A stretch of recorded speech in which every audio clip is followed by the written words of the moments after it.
Simula May 28 hanggang June 12, araw ng ating kalayaan, hinihikayat ang mga tahanan at establishments na magsabit ng watawat.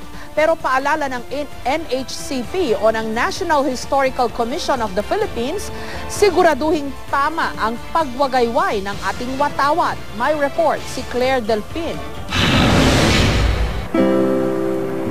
2 taon na raw na pinabayaang nakasabit ang watawat ng Pilipinas sa lumang bodegang ito sa San Nicolas, Ilocos Norte. Kaya't nagkagutay-gutay na at baliktad pa ang pagkasabit. Kanayon ka mamagmag na paspasada kami madimit tirik namin. Sir, madi kong mamabalin nga kasta mo bebean DJ sir takas la dete dayaw te DJ kami.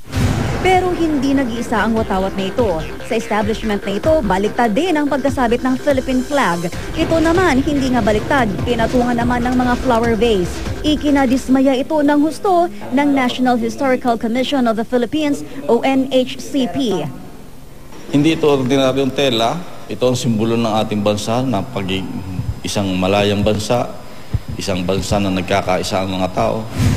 Base sa The Flag and Heraldic Code of the Philippines o Republic Act 8491, sa panahon ng kapayapaan, ang bahaging asul ang nasa itaas kapag pahalang ang pagkasabit.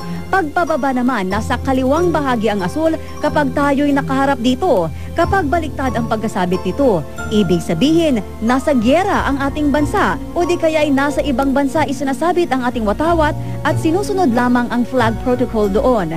Nasa batas din ang tamang paraan sa pag-dispose ng mga luma o punit-punit ng watawat na hindi na dapat sinasabit. Hindi rin ito itinatapon ng basta-basta. Sa halip, ito'y sinusunog at ang abo nito'y kinukolekta at binabaon sa lupa. Maaaring ibigay ang sira-sira o lumang watawat sa Boy Scouts of the Philippines. Kasama kasi sa kanilang mandato ang tamang disposal ng ating watawat. Pinagbabawal din ang mga sumusunod, gupitin at apakan ang ating watawat, gawing tablecloth o kortina, gawing label sa mga produkto, gawing damit at ang pag-display nito sa mga pasugalan at club.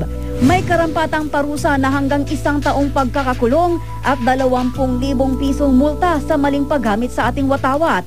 Ngayong nalalapit na ang Independence Day, iniengganyo ng NHCP ang mga pribadong tahanan at establishments na magsabit ng ating watawat sa harap ng kanilang pwesto. National Flag Days ang mga petsang May 28 hanggang June 12, ang araw ng kalayaan. Muling paalala lang, dapat gawin itong tama. Claire Delfin, GMA News.